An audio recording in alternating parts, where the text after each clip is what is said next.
Şiitala, kopara, trase, bitiya, navamua dakima.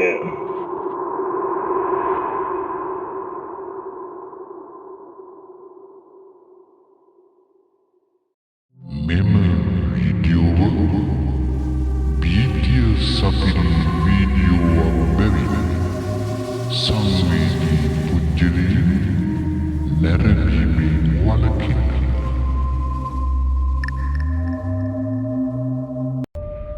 අයිබෝන් අද ඔබ එකතු වී සිටින්නේ සීතල ගොම්මන නාලිකාව තුළින්.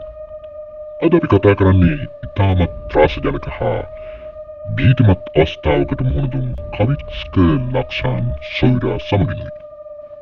හරි, අපි නම් ලොකු කතාවක් නැතිව කතාව කියන්න පටන් ගමු. අපේ ගමේ තියෙනවා ලොකු කුඹුරක්. ඉතින් මම මේ කුඹුරට ගියේ හවස 6යි විතර.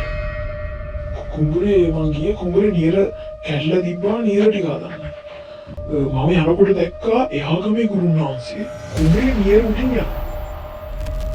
ඒත් මම එයාට කතා කරන්න උත්සාහ කරා. එයා ඇහෙන්නේ නැහැ වගේ කියා. මට ඉතින් ඒ ගැන එච්චර දෙයක් හිතන්න නැතුව නියර ටිකක් හදලා ගෙදරට යන්න යද්දි මට ඇහුණා. මගේ හරක් පාටිය පැත්තෙන් මගේ හරකෙක් වගේ කෑ ගන්නවා. ඉතින් මම මේ සද්දේ ඇහුණත් එක්කම මගේ හරක් පාටිය පැත්තට ගියා. ඉතින් මම ගිහිල්ලා බලද්දි මගේ හරක් පාටියේ මගේ හොඳම ඉලහරකගේ බෙල්ලේ ලොකු තුවාලයක් තිබ්බා. ඌ ගොඩක් අසරණ වෙලා වගේ හිටියේ. ගොඩක් අමාරුවෙන් හිටියේ. ඉතින් මට ඒ වෙලාවේ බෙහෙත් කරන්නවත් මං ළඟ බෙහෙත්වත් මොනවත්ම තිබ්බේ නැහැ. ඉතින් මම ටක්කාලා ආයි ගෙදරට ගියා. ගිහින් බෙහෙත් හේත් වගේ අරගෙන ආයෙමත් ඌ බලන්නේ ඌ එතන හිටියේ. ඇත්තටම මට මේ වෙලාවේ අමුතු සැකයක් ලොකු බයක් වගේ එකක් දැනුණා. ඒ ඇයි කියන්න දන්නේ නැහැ. ඒ වෙලාව රෑ සාමාන්‍යයෙන් 8ට විතර. මම ඊට පස්සේ අපේ ලොකු තාත්තට කෝල් කරා.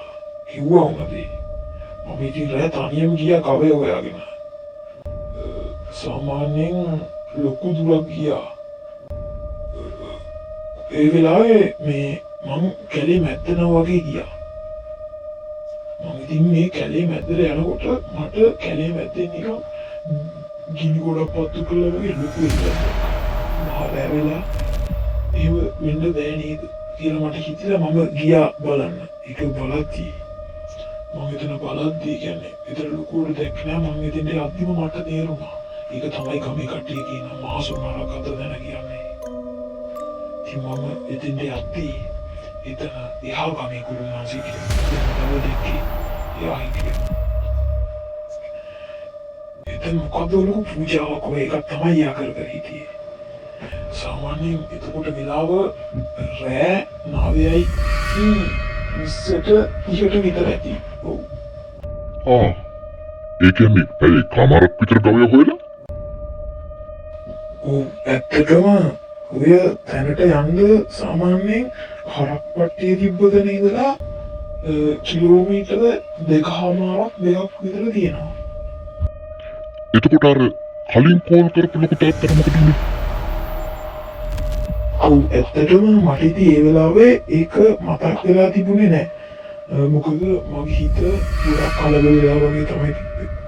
ඉතින් ඒ වෙලාවේ මම අය ලොකු තාත්තට කෝල් කරන්න හැදුවත් ඒ වෙලාවේ එතන සිග්නල් තිබ්බේ නැහැ. ඒ වෙලාවේ මට තේරුණා මම දිහා කවුරු හරි බලන් ඉන්නවා වගේ හැඟීමක්. මම ඉතින් එහාට යන්න හදනකොටම මට තේරුණා මගේ කිරිකවයක් මෙතන වැටි කියලා. මම එතන ටිකක් ලං වෙලා හොඳට සෝදිසි කළා.